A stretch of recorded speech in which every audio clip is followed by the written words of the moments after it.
probably I did.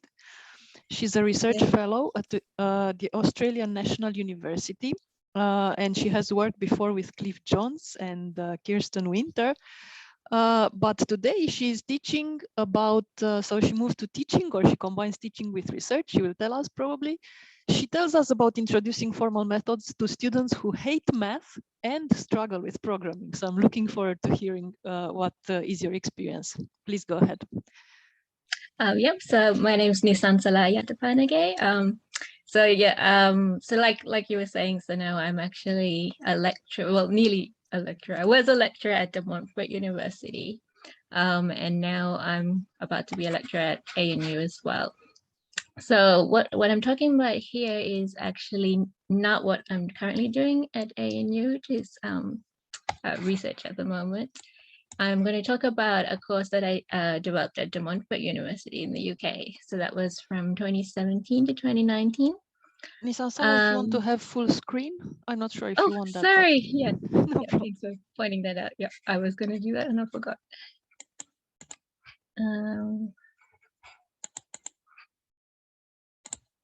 Yeah, so can you see that now?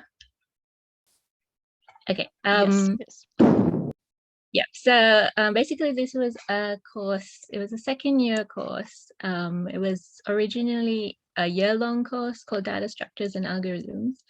And then in the later years, it got split into 2 semester courses because the university was moving into semester courses. The first semester was sequential algorithms and data structures, and the second was focusing on concurrent algorithms.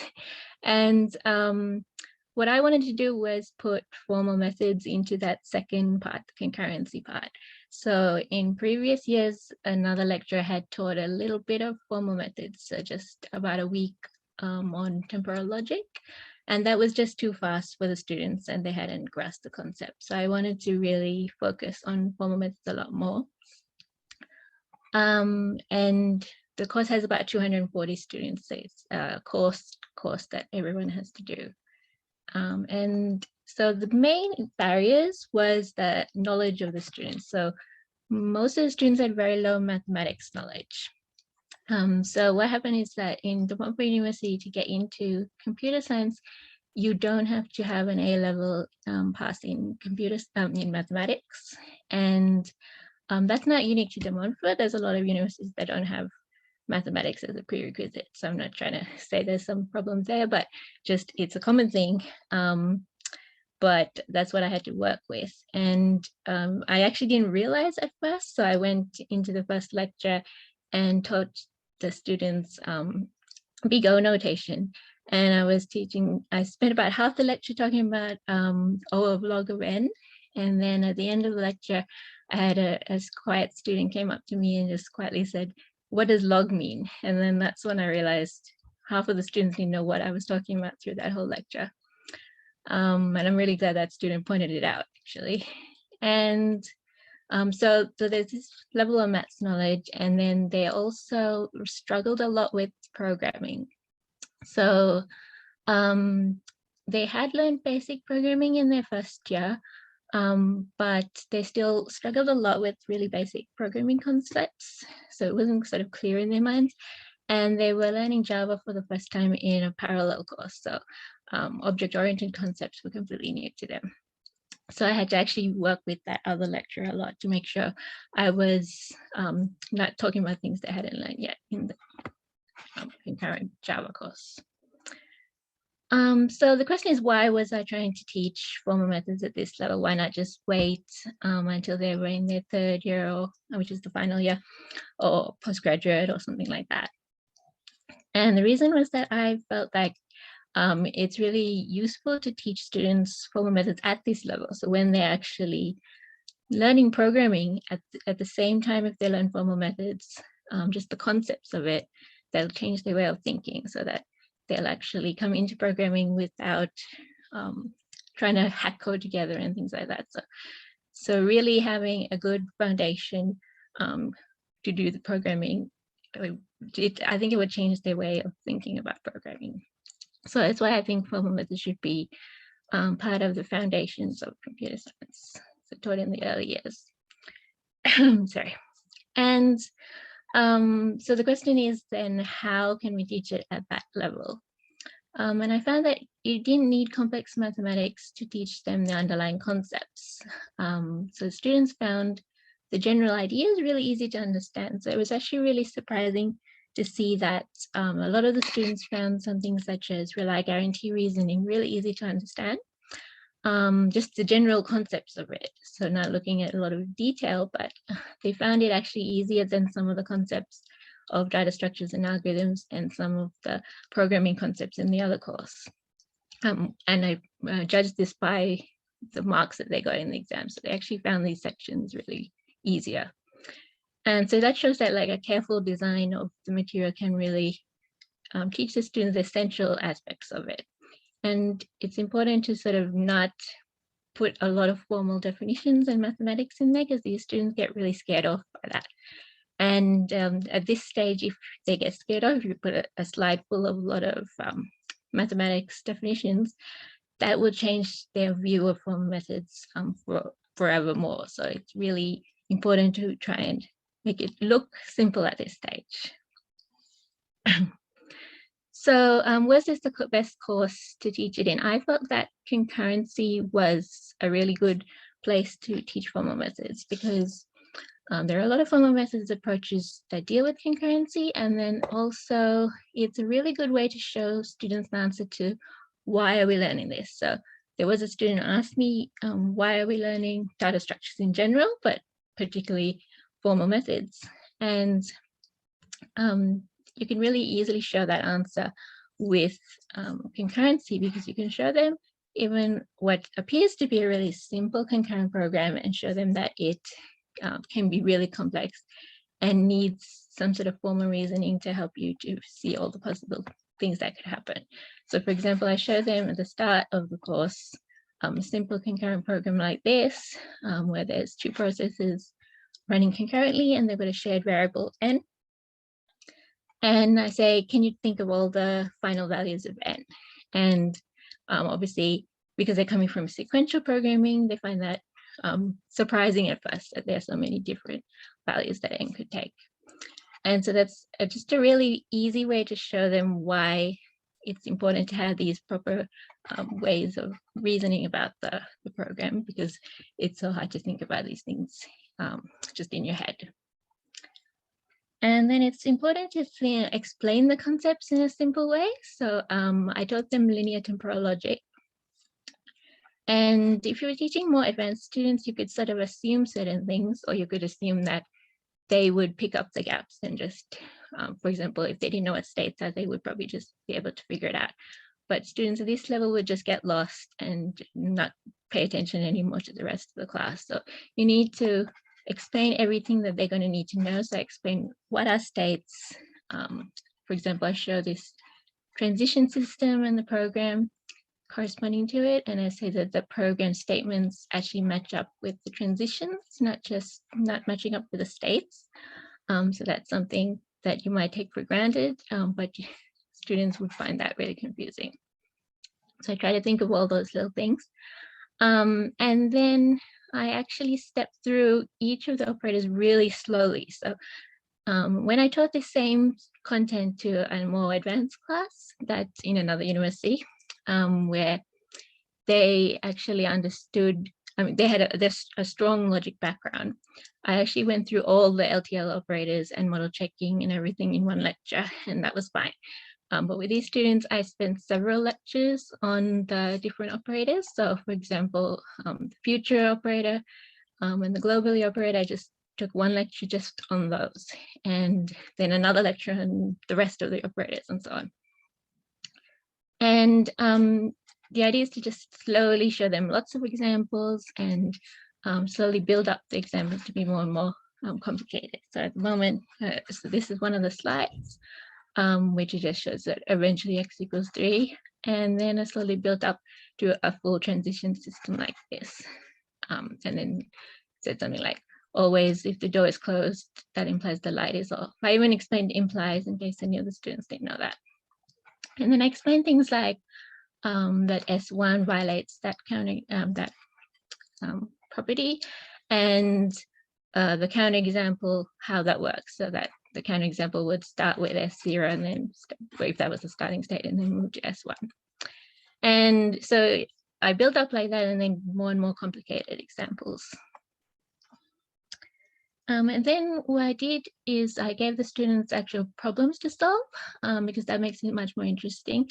And I was thinking back to what made me interested in formal methods in the first place, and that was when I was actually given an actual case study to work on to model check. And I think that'll be the answer for a lot of people, that it's when you see something realistic and you actually can sit down and like play with it and actually see how everything works. So I actually got the students to use NewSMV, the model checker, and I gave them these models that I created already. They just had to play around with it, see how all these properties worked. The models matched up to the lectures, so there were similar things like this. And I asked them to do things like make a little change and then write a property that'll hold on the original one and not on the new one. Things like write a property with nested X operators, and find a mistake that I deliberately introduced, because the best part of model checking is trying to find something wrong with your model and using the counterexamples to figure that out. So I introduced this mistake. It was hard to find a mistake that wouldn't be easy for them to spot, but would be easy to solve the problem. So some students were able to just spot it in the code, but they still seemed interested in trying to figure out how to do it with the model checker. The only problem was that throughout the university, in that department, we had a problem with students attending classes, very low attendance. So I didn't get that many students actually attending classes, nothing to do with this particular course, but the ones who attended were really interested in trying these different experiments. And then I tried to show them actual practical examples that are actually close to real life examples, again, to try and answer that question, why we're learning this. So I actually show them, for example, this metal press case study. It's just this plunger that arises with the aid of a motor, and then when it gets to top, it just drops. The motor turns off and it just drops. And then the user can actually abort the operation, but not if it's falling in this region here below the point of no return, because then that is where the motor can't be turned on at that point, because the plunger is falling too fast, and the momentum will mean that the whole thing will explode. So we've got this big safety condition. So I show them that, and then I show them some safety properties that go with that. So the one I just told you was theorem 2 there. The motor should not turn on when the plunger is falling below the point of no return. And then I show them how that's changed into LTL formulas. And then, so this is some examples of some of the LTL formulas. And then I actually show them how the sensors, if certain sensors break, that actually violates some of the properties. And it's a very interesting example. So that gives them sort of realistic example to show how this all fits together, what's the use of formal methods. Then I show them rely guarantee reasoning. So these are just some examples of some of the slides that I used to just explain that. And I just show them the basic concept that a guarantee of one has to meet the rely of the other, and that's how they can run together. And that concept's quite easy for them to grasp. And then for the assessments, I had exam questions. It was originally a paper exam where I give them a similar transition system and say, does a property hold? If not, give a counterexample. And then I say to explain everything in words, because then you find that there's some students who struggled with syntax, but they really did understand what was going on. And then there's also students who might have just guessed the right answer, but they didn't really understand what's going on. So it's really good to have the words in there. Then what happened was the university moved to online exams, not because of COVID, actually, this was before that. So then I tried to convert everything to like sort of multiple choice style. And then I gave them sort of options of the different kind of examples to choose from, different descriptions of what the kind of examples mean, and they have to pick the right one and so on. And then this is the rely guarantee question, which is sort of similar in this style. And then I say, can the two processes run concurrently? Why or why not? And then I say, for example, because P's guarantee doesn't satisfy Q's rely, or this second one is incorrect, obviously, saying a rely does not satisfy a guarantee. It doesn't matter. That was the kind of question the students found really easy to understand. And so in conclusion, I think that it's really beneficial to teach students formal methods at these early stages, because that will just really build it into the foundations of what they think programming is and change their way of thinking about programming. I don't think students have to be in advanced classes to understand the basic ideas of formal methods. And you can teach it without going into the mathematical details. And I think the same ideas could apply to even younger students, like high school. And I did actually try to teach just a single lecture for this sort of taster sessions for university that they were running. I showed some high school students model checking. That didn't work so well because the students can't concentrate. I think young students throughout an entire lecture. So I think it would be better to have sort of the practical task, more like the lab classes I had. I tried that out with high school students. That would be good to try something like that. Thank you. Thank you very much, Nisansala. Very nice topic. Let's see if there are questions. Claudio has a question. Okay, I can definitely ask questions. So my question is about the size of the class. So you mentioned that you had more than 200 students. Yep, 240. Yeah, my question is whether you have some lessons to share, how did you manage the interaction, whether the assignment were individual, whether there were group assignment, if there is any plan on how to improve the interaction within the course. Yep. So the assessments were all individual. I think that seemed like that worked well. The assignments, the ones I mentioned were the exams, but they were assignments where they had to sort of design a data structure. That wasn't so related to the formal methods, but it was, that worked really well, that they all got to think about everything on their own. But in terms of handling the big classes, I think the practical classes, and there were also tutorial classes, I think those help because then you have these small groups and you can work with the small groups of people, and each of those had a tutor. And also some of them I was running. So I could actually work with individual students. But obviously, yeah, there's always the problems with the large classes. Yeah, I think I think the thing that worked the best was the tutorial and lab classes. And I also put solutions to things like the tutorial solutions online so that they could work on their own as well, at their own pace. Thanks. Lars Henrik has the next question. Yes, I'm sorry if I missed that, but the students you have, Yep. They were not computer science majors, is that correct? No, they were computer science majors. They were computer science majors. Okay, yeah, I see. Yeah. Okay, thank you. It's just they didn't have the right, like a strong maths background, and they were only just starting their programming studies. Sort of. It was actually technically computer science and some were software engineering students. Okay, lots of questions piling up. Catherine is next. Yeah, thank you. I would like to discuss students' feedback, in particular, students who hate mathematics.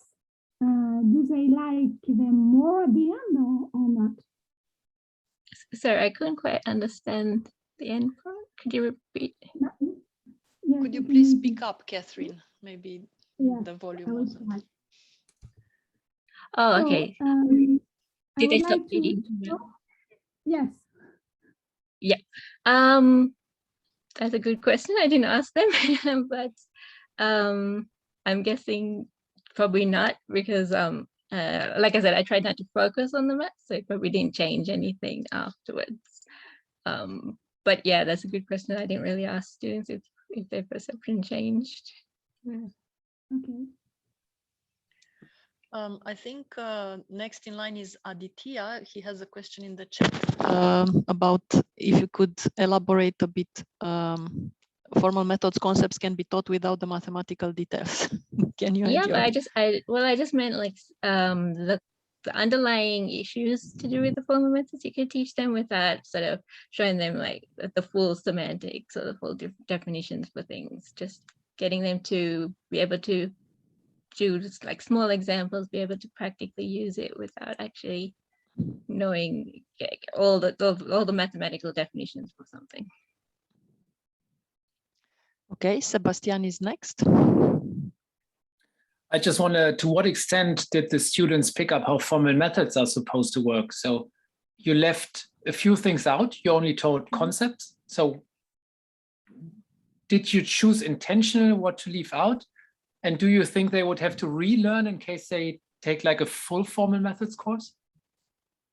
No, because I think just showed them enough to be able to use it on small examples, and then I think building up on that with the a more advanced course, they would actually understand the background to what they were doing. But it's more just like giving them the basic understanding to be able to sort of try out things. And I didn't explain it here, but I did sort of give them an idea of like well, like when I showed them the industrial press, I tried to say like, this is the idea of one of the things we can do with it is verification and proving the safety of this system. And I think giving them the idea of what formal methods is useful for. It seems like a very interesting topic, so many questions. Maybe we take one last one from Wana. It's in the chat if you can read it. So I think she's interested in some statistics. So she's asking, did you collect any data for this?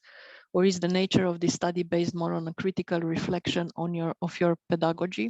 So yeah, mostly the way I wrote the paper is like critical reflection, but there was a little bit of data that came from the I didn't publish it, but I mean they came from looking at how much the students passed, like which questions they seem to be doing better on, and then there was the feedback from the students at the end. I looked at that.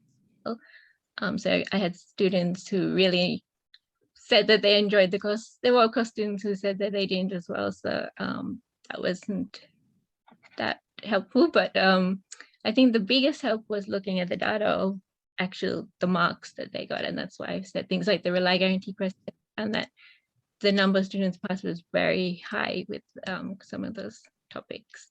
And overall, the pass rate for the concurrency section was higher than even the sequential data structure section, which was sort of surprising to some of the lecturers because they expected that concurrency would be harder. So yeah. do you have the statistics in the paper with the feedback from the students? No. Well, I mean, you can meet Nisansala perhaps in the breaks in Wonder Me and ask her more. Thank you very much.